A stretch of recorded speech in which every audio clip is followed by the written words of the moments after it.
Bien-aimés frères et sœurs, vous connaîtrez la vérité et la vérité vous affranchira. Ça, c'est pas moi qui le dis, c'est la Bible qui le dit. Mais moi, je vous dis mieux. Vous connaîtrez la vérité historique, notamment celle de vos ancêtres kémites, et vous aurez une vision globale de ce que c'est que la vraie souveraineté politique. J'ajoute, vous reviendrez à la spiritualité africaine ancestrale et vous comprendrez les enjeux de l'indépendance économique. Et pour terminer, vous accepterez votre identité culturelle kémite et vous obtiendrez deux choses. La première, c'est la paix. La seconde, c'est le développement, à une condition. L'unité de toute l'Afrique noire, l'unité de tous les Noirs du monde entier. Otep à tous, bienvenue sur la chaîne des panafricanistes par essence, par conviction et par excellence. Celle des citoyens kémites par nécessité et obligation de combat. Nous sommes une chaîne qui n'est guidée que par nos ancêtres et rien que par les ancêtres qui appartiennent à l'égrégore du monde noir. Par conséquent, nous ne croyons en aucun Dieu venu de l'étranger.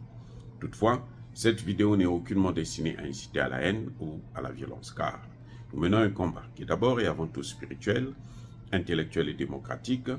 Ensuite, il est politique, géopolitique et géostratégique, contre l'impérialisme, le colonialisme, le néocolonialisme et l'endocolonat, qui sont tous qualifiés de crimes contre l'humanité.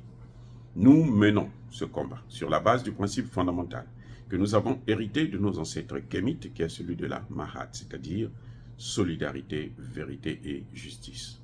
Vous êtes donc en droit de connaître la vérité et nous avons l'obligation de vous dire la vérité, rien que la vérité, afin que justice soit rendue au continent africain. Et ça, c'est notre modeste contribution dans cette noble lutte en faveur de la souveraineté, la dignité, la solidarité et l'unité africaine. C'est exactement ça que nous appelons le panafricanisme. Bien-aimés frères et sœurs, nous allons parler du Congo-Brazzaville. Lorsque M. Koliné Makosso a été nommé Premier ministre, pendant que son entourage faisait la fête, ses fans faisaient la fête, j'avais dit que ce gouvernement va dans le mur en sifflant. J'avais dit que ce gouvernement va échouer, comme le gouvernement précédent. Vous savez, on ne peut pas faire du nouveau avec l'ancien. Non. Vous ne pouvez pas créer avoir une nouvelle politique avec les mêmes qui sont autour de vous depuis 10, 15, 20, 30, 40 ans. Ce n'est pas possible. Je dis, ce n'est pas possible. Aucun miracle ne peut se faire. C'est-à-dire que tous les jours, vous faites la même chose et un jour, vous espérez que cette chose-là va changer. Quand j'ai entendu écoutez le discours de politique générale de M. Makosso, j'ai dit ça y est, il va suivre la même lignée que Mwamba Clément.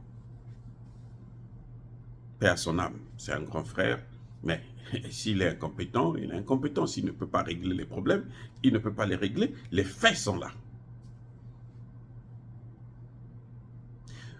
Mwamba Clément était parti au FMI. Comme d'habitude, quémander de l'argent. Le FMI lui a donné des miettes, en tout cas au lance-pierre. Et le FMI a posé 48 conditions pour que le Congo puisse bénéficier d'un prêt. 48. Mwamba s'est cassé la figure avec. Parce qu'il n'a pas pu. Parce qu'il ne pouvait, c'est pas parce qu'il n'était pas intelligent ou il ne voulait pas respecter, mais il ne pouvait pas. Si vous essayez de respecter ça, vous étranglez le Congo. Et Koliné Makosso vient, il se positionne dans la continuité. Les accords là, nous on va continuer à les mettre en œuvre pour que nous puissions bénéficier de l'argent. Écoutez, que les Congolais sachent, le FMI là, ce n'est pas une agence humanitaire. Ce n'est pas une ONG. Le FMI, c'est la banque des Occidentaux, notamment des États-Unis. Le FMI, la Banque mondiale. Même si la France dirige, non, c'est d'abord les États-Unis. La France, c'est un chasseur de tête. C'est-à-dire que c'est la France qui va prendre les pays africains qui sont sous sa coupe, là, qu'elle continue à mettre en coupe réglée et à piller les matières premières. Elle les prend quand elle est trop étranglée, elle les amène au FMI. Bon, FMI, voici un client que vous pouvez aussi encore écraser. C'est ça le FMI. Le FMI est une institution qui a été créée, et la Banque mondiale bien sûr, pour préserver, protéger le dollar dans le monde. Le FMI n'a jamais développé un seul pays au monde. Donnez-moi un exemple. Quelle que soit la gestion, et c'est ça mon message au président Sassou Nguesso, c'est ça mon message à tous ces gouvernements, c'est ça mon message au peuple congolais. En tant que chercheur, je suis docteur en sciences politiques. J'ai dit, le FMI n'a jamais développé un seul pays. Si vous connaissez un pays qui a été développé par le FMI, dites-le moi. Je vous serai très reconnaissant. Aucun pays, écoutez bien, aucun pays au monde ne se développait en contractant des dettes et en vivant de l'aumône. Attendent toujours qu'on leur fasse des dons. Hein? Dons avec D-O-N.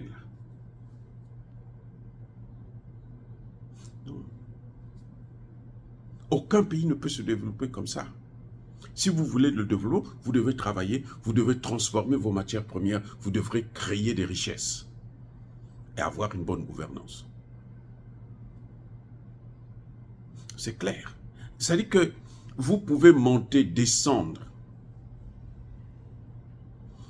Vous allez constater que tous les pays africains, notamment francophones, avant d'aller au FMI, passent toujours par la France. Ce n'est pas la France qui contrôle le FMI, mais c'est la France qui attire les clients, parce qu'elle tire profit. Notamment, par exemple, pour le CFA. Les Congolais, quand ils vont en France pour solliciter le soutien de la France au FMI, lorsque le FMI donne l'argent, si vous arrivez à obtenir les conditionnalités pour qu'on vous fasse un prêt. Lorsque le FMI vous donne cet argent-là, ça passe d'abord par la France même.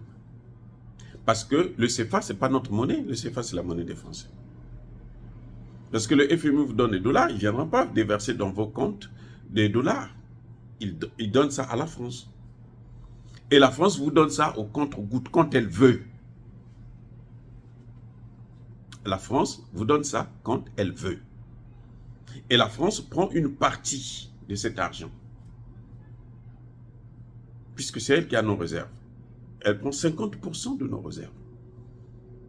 Avec les taxes et autres, ça revient pratiquement à 75% de nos réserves. Et ce qu'elle vous donne là, la France prend les entreprises françaises pour venir réaliser ces projets. C'est pour ça que vous voyez que c'est la France qui se bat toujours pour que nos pays puissent avoir des prêts. Parce que quand elle va, elle tire profit et elle fait bénéficier les entreprises françaises. Et quand une entreprise française vient, par exemple au Congo, le cas échéant, le marché qu'il devrait avoir, qui devrait coûter peut-être 100 000 avec les Chinois ou les Iraniens, les Russes et autres, avec les Français, il va vous coûter 1000 milliards. Eh oui, c'est comme ça. Donc la France, en quelque sorte, nous baise la gueule tout le temps. Et plus vous allez aller vers la France, plus vous allez vous endetter. Et regardez un pays qui est endetté déjà, qui a une forte dette, va solliciter un prêt pour payer les dettes. Mais il ne fait qu'aggraver sa dette. Il ne fait qu'aggraver sa dette. Donc, M. Makosso, là, il peut faire tout ce qu'il veut. Le président Sassou Nguesso peut faire tout ce qu'il veut. Le pays, là, est en train d'aller dans les couilles. C'est-à-dire que ça, c'est une réalité qu'on ne peut pas, en tant que docteur, en tant que spécialiste, en tant que tel que nos enfants vont nous dire, mais vous étiez là, vous étiez des intellectuels, qu'est-ce que vous avez dit?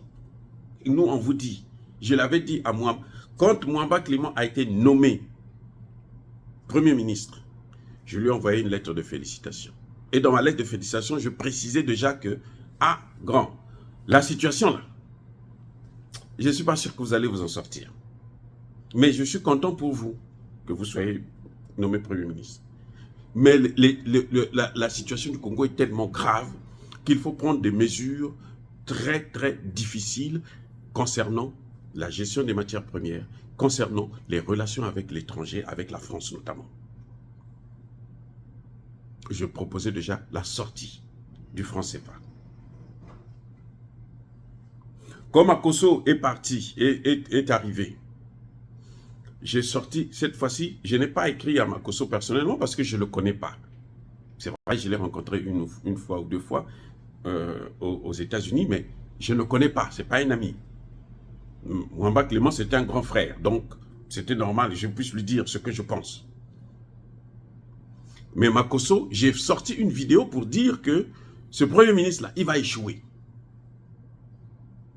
Parce qu'il ne pose pas le vrai problème du Congo.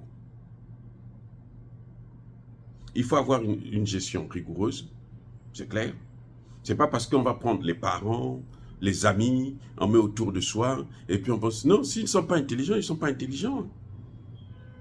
Vous pouvez vous entourer de toute votre famille. Mais si dans votre famille, là, il n'y a pas quelqu'un qui est intelligent, là, vous n'allez pas avancer. Vous allez reculer ou vous allez être détruit ou disparaître.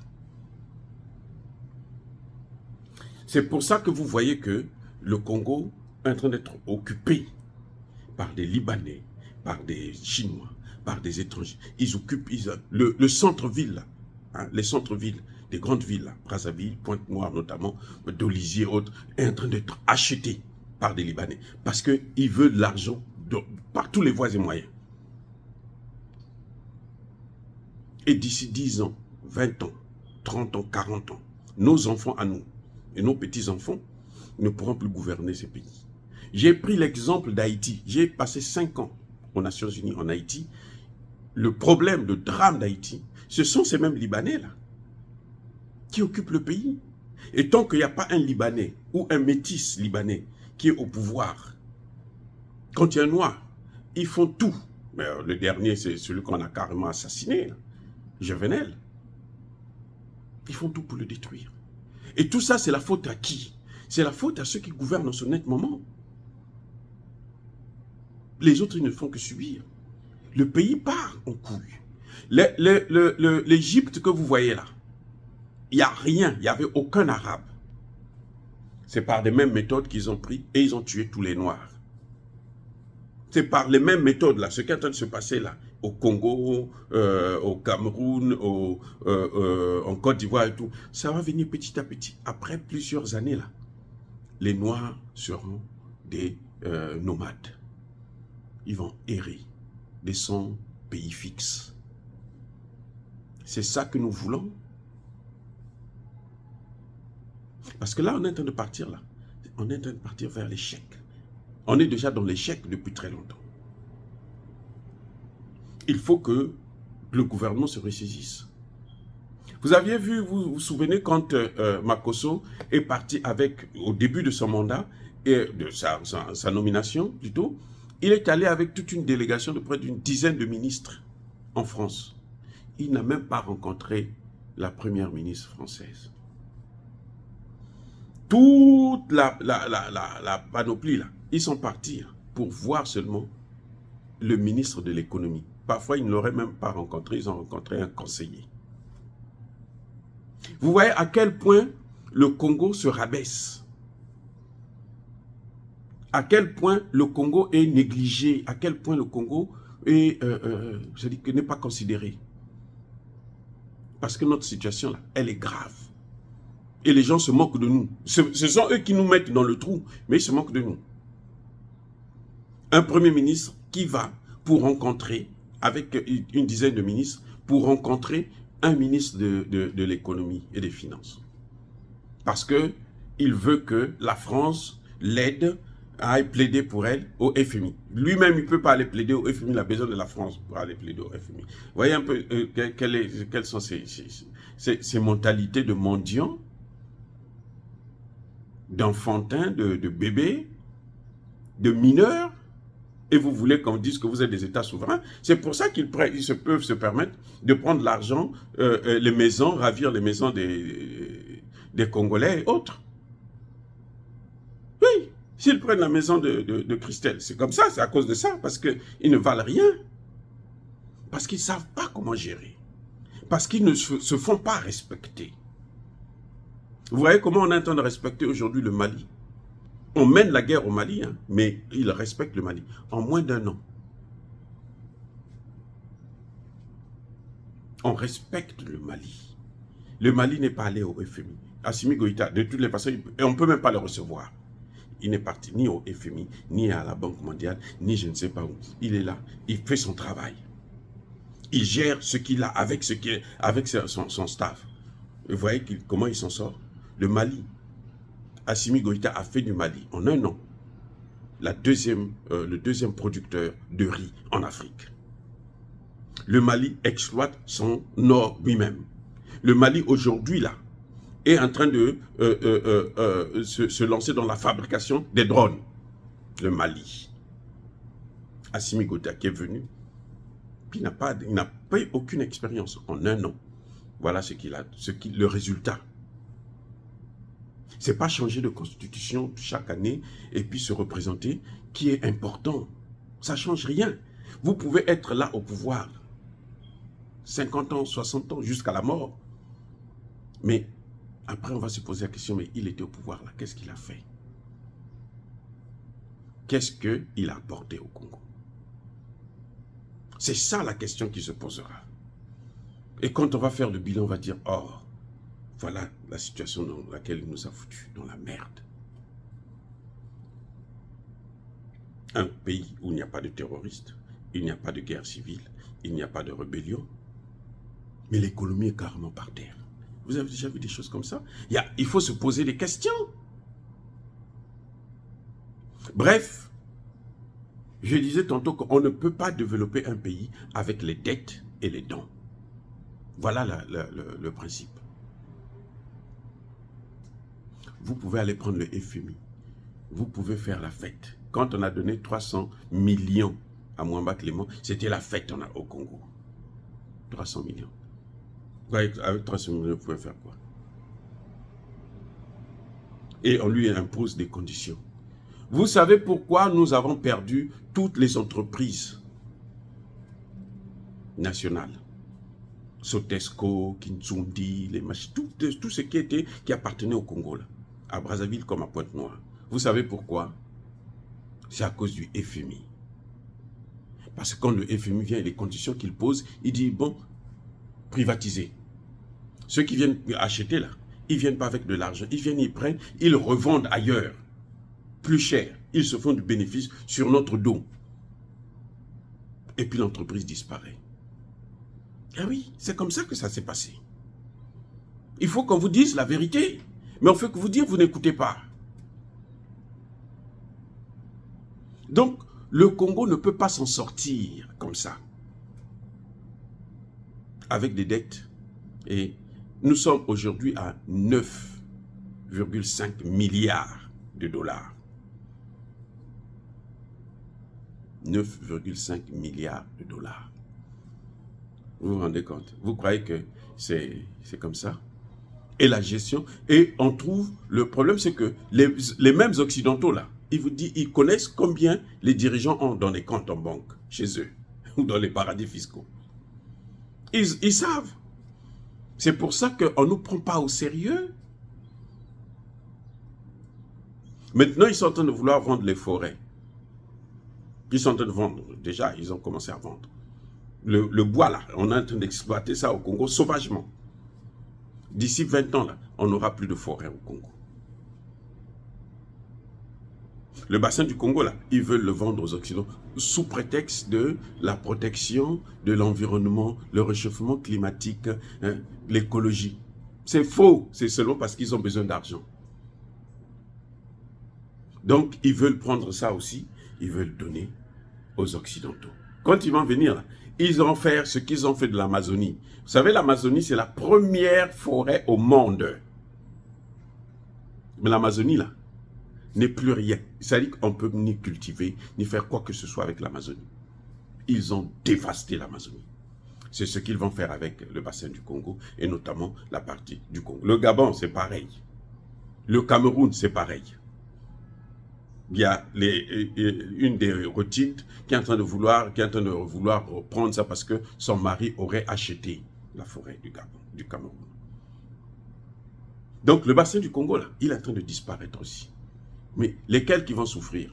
Quand ils disent qu'il faut diminuer la population, là, c'est chez nous là que ça va commencer. Vous avez vu, nos pays étaient obligés de vacciner les gens sauvagement parce qu'il y avait quelques miettes qu'on devrait leur donner. On ne peut pas continuer comme ça, il faut que ça s'arrête. Je suis désolé de vous le dire, mais c'est comme ça. Si vous ne faites... Vous avez vu qu'ils ont augmenté l'essence, non? On est passé de 625 à 700, je ne sais pas, 75. C'est rien, ça ne suffit pas. Parce que, vous savez quoi?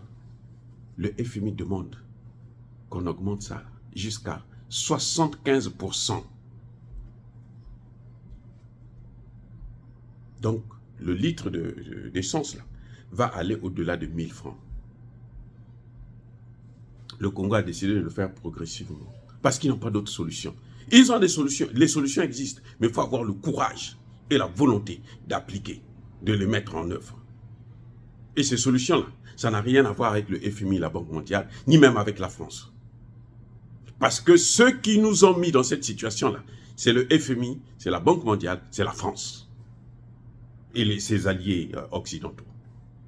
Je répète, ceux qui nous ont mis dans cette situation-là, ce sont ces mêmes institutions, là où ils vont s'agenouiller pour aller demander de l'argent.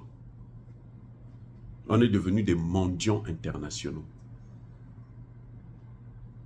Où les gens fêtent même la pauvreté. Quand on est passé pays très pauvre et très endetté, là, les gens ont fait la fête parce qu'on devait annuler la dette. On a annulé même pas 10 ans, on est reparti, on a fait pire. Comment voulez-vous qu'on puisse vous donner une certaine crédibilité comme ça? C'est pas possible. C'est pas possible. Ce gouvernement est en train d'aller aussi dans le mur, comme les précédents.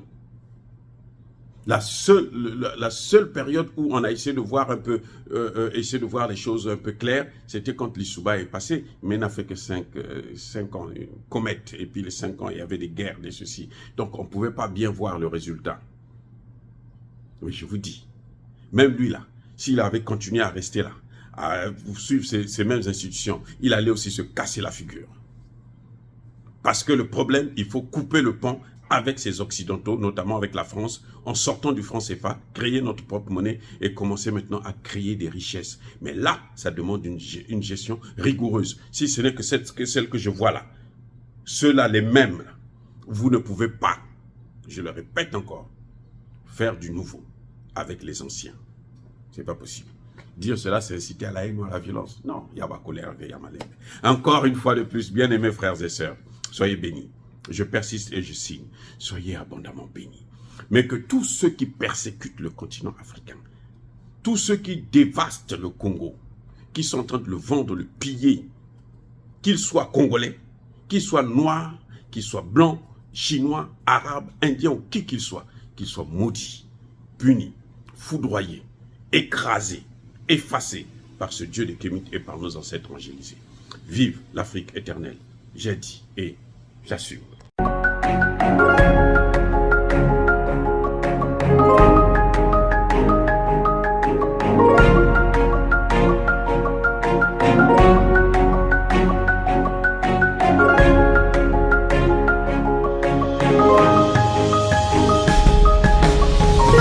Eux, ils marchent par la foi et non par la vue.